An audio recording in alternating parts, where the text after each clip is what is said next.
Hey everyone, welcome all you to study in D channel. और आज हम आपके लिए लेके आए हैं स्टडी जी की स्पेशल में कुछ एमसीक्यू, जिसमें कि हिस्ट्री के कुछ क्वेश्चन होंगे। और मैं आपसे आशा करता हूं कि आप सभी इन क्वेश्चन के जवाब देंगे और अपना अपना स्कोर ज़रूर बताइएगा कमेंट बॉक्स में। सो स्टार्ट करते हैं पहले क्वेश्चन से। Who was the president of INC Indian national Congress at the time of independence.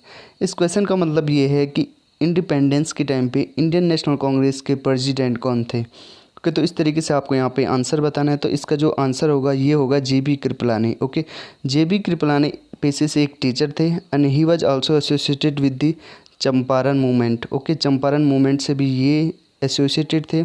वहीं अगर गांधी जी की बात करें तो गांधी जी इंडियन नेशनल कांग्रेस के सिर्फ एक बार प्रेसिडेंट बने हैं, वो भी बेलगाम सेशन में 1924 में, जब ये जेल से छूट के आए थे। ओके, नाउ सरोजनी नायडू की बात करें तो हम सरोजनी नायडू बेलगाम सेशन के बाद जब 1925 में सेशन हुआ था कलकत्ता में, तो उस टाइम पे Sarojini Naidu was the first Indian lady जो कि इंडियन नेशनल कांग्रेस की क्या बनी थी।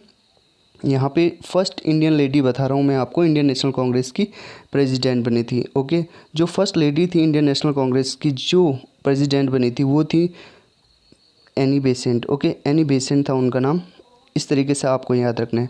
सरोजनी नायडू के बारे में अगर और चीज़ बताऊं तो इनको nightingale of the India भी कहा जाता है। इसके अलावा ये first governor of the India थी, governor of the United Provinces, जिसे कि आज यूपी के नाम से जाना जाता है। ओके, तो इस तरीके से आपको ये चीज़ें देखनी थी। नाउ यहाँ पे आपके लिए दूसरा जो क्वेश्चन है, which among of the following observed direct action day on 16 August 1946। Okay, इनमें से किस लीग ने डायरेक्ट एक्शन 16 अगस्त 1946 में ऑब्जर्व करा था, या उन्होंने बोला था कि हम डायरेक्ट एक्शन यहाँ पे करेंगे 1946 की ये बात है।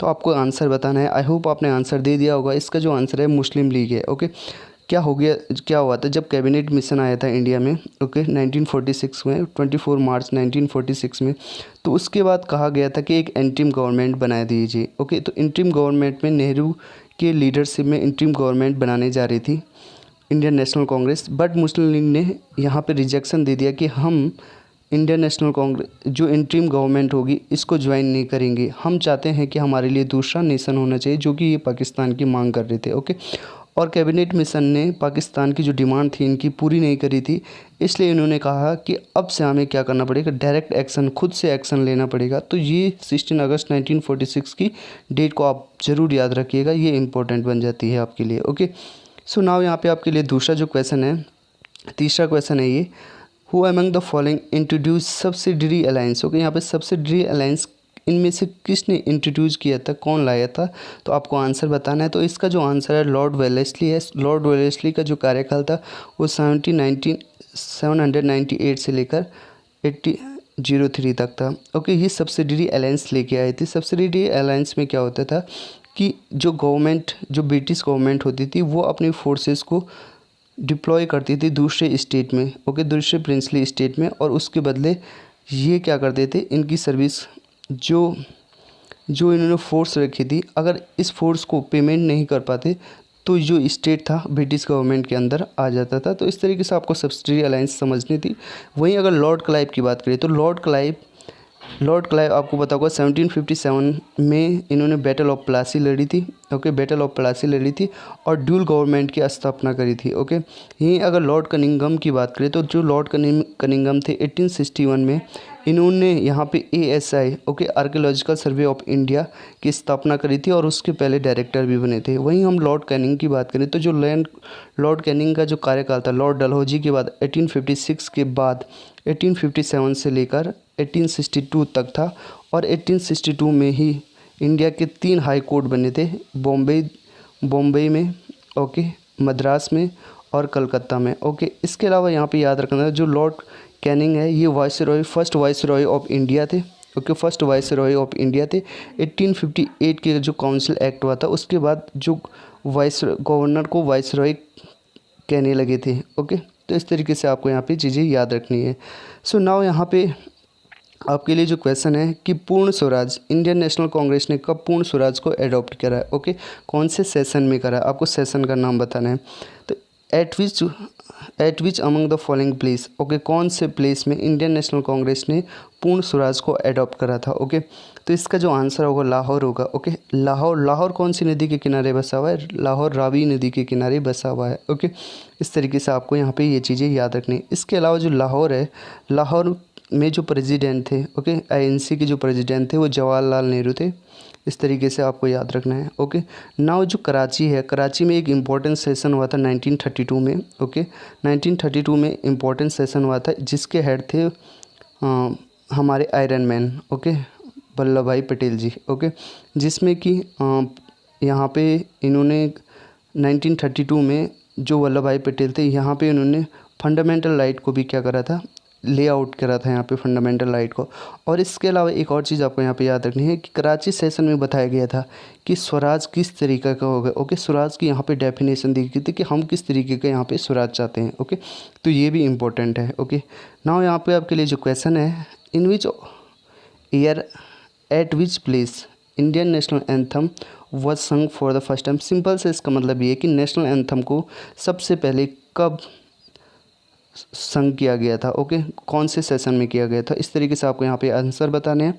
तो सबसे पहला जो इसका जो आंसर है सिंपल बता देता हूँ, 1911 में कोलकाता में, ओके, कोलकाता में। और 1911 में ही जो बंगाल का पार्टीशन हुआ था 1905 में, इसको फिर से कहा गया था, बंगाल का पार्टीशन को कैंसिल कर दिया गया था। और इसके अलावा 1911 में ही कलकत्ता से दिल्ली जो कैपिटल थी इसको रिप्लेसमेंट कर दिया गया था, ओके। तो इस तरीके से आपको याद रखना है, ओके। 1914 में बॉम्बे में सेशन हुआ था और 1914 में ही जो तिलक थे, ओके, तिलक थे वो जेल से छूट के आए थे, ओके। इस तरीके से आपको चीज़ें याद रखनी है। Who among the following launch home rule movement, okay. Home rule movement की स्थापना हुई थी 1916 में। तो आपको बताना है कि किसने ये स्टार्ट किया था या किसने इसको लॉन्च किया था। तो इसको जो लॉन्च किया था एनी बेसेंट ने करा था, ओके। इस तरीके से आपको याद रखना है, ओके। जो फ्रैंक बेसेंट थे, फ्रैंक बेसेंट एनी बेसेंट के पति देव थे, ओके, पति थे। और इन्होंने 19 ईयर में इनसे शादी कर दी थी, ओके। इस तरीके से आपको याद रखना है। एनी बेसेंट के 2 न्यूज़पेपर बहुत इंपॉर्टेंट हैं, common India, new wheel, okay, new wheel and sorry एक मिनट, यहाँ पे common wheel and new India, okay. इस तरीके आपको याद रखना है, common wheel and new India 2 important है। इसके अलावा बता देता हूँ, होम रूल मूवमेंट के साथ साथ तिलक जी भी जुड़े हुए हैं, ओके, तिलक जी भी जुड़े हुए हैं, ओके, जिन्होंने अप्रैल में अपना होम रूल मूवमेंट स्टार्ट करा था और एनी बेसेंट ने सितंबर से अपना होम रूल मूवमेंट स्टार्ट करा था। इस तरीके से जब ये होम रूल मूवमेंट का अंत हो गया था तो 1917 में ब्रिटिशर ने इनको अरेस्ट कर दिया था। फिर अरेस्ट के बाद इनको छोड़ा गया और फिर 1917 में इनको प्रेसिडेंट बना दिया गया और ये इस तरीके से फर्स्ट लेडी बनी थी इंडियन नेशनल कांग्रेस की प्रेसिडेंट की, ओके। प्रेसिडेंटशिप फर्स्ट लेडी थी ये एनी बेसेंट, ओके। इसके अलावा अगर मैं तिलक की बात कर रहा हूँ तो तिलक 1908 में इनको ब्रिटिशर ने सिटीजन चार्ज में, ओके, सिटीजन चार्ज जो कि 1860 से लागू हुआ था, 124A सेक्शन आपने सुना ही होगा, जो बहुत ही बार न्यूज़पेपर में भी रहता है। तो इन्होंने 1908 में इनको सिटीजन के चार्ज में रंगून भेज दिया गया था और उसके बाद इनको फिर 1914 में रिलीज़ कर दिया गया, ओके। फिर जब आईएनसी ने इंडियन नेशनल कांग्रेस में फिर से ये ज्वाइन हो गए 1915 में, जब बॉम्बे में सेशन हुआ था, ओके। नाउ यहाँ पे देखेंगे कि in which of the following language, यहाँ पे लैंग्वेज की बात करी गई है। Ghadar journal was publish, okay. Ghadar journal में गदर जो पत्रिका थी वो किस लैंग्वेज में यहाँ पे पब्लिश होती थी, इस तरीके से आपको बताना है। तो इसका जो आंसर होगा वो उर्दू होगा, सॉरी उर्दू नहीं, इसका जो आंसर होगा वो पंजाबी होगा, ओके। पंजाबी इस तरीके से लिखा जाता है, पंजाबी, ओके। अगर आप में से कोई पंजाबी है तो वो आसानी से पढ़ लेगा, ये पंजाबी लिखा हुआ है, ठीक है। तो इंग्लिश जो पंजाबी लैंग्वेज में ये जर्नल पब्लिश होता था और जो पंजाबी जो लैंग्वेज जैसे गुरुमुखी कहते हैं, जैसे देवनागरी कहते हैं तो इनको गुरुमुखी कहते हैं। और सेकंड जो गुरु थे, गुरु अंगद देव जी, इन्होंने इसको यहाँ पे फाउंड करा था या इस लिपि को लिखा था, ओके।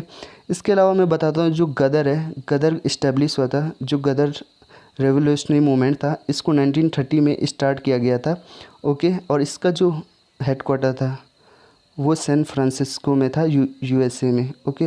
और इससे जो जुड़े हुए हैं लाला हरदयाल हो गया, सोहन सिंह भाकना हो गए और करतार सिंह सराभा जैसे लोग इससे जुड़े हुए थे, ओके। इसके अलावा यहाँ पे moderate and the extremist in the Indian national Congress split in 1907। Okay, इस तरीके से आपको ये बताना है कि जो मॉडरेट थे और एक्सट्रीमिस्ट थे वो कब एक दूसरे से स्प्लिट हुए, मतलब एक दूसरे से विभाजित हो गए। ठीक है, तो इंडियन नेशनल कांग्रेस कब मॉडरेट और एक्सट्रीमिस्ट में डिवाइड हो गई 1907 में, किस सेशन में हुई थी।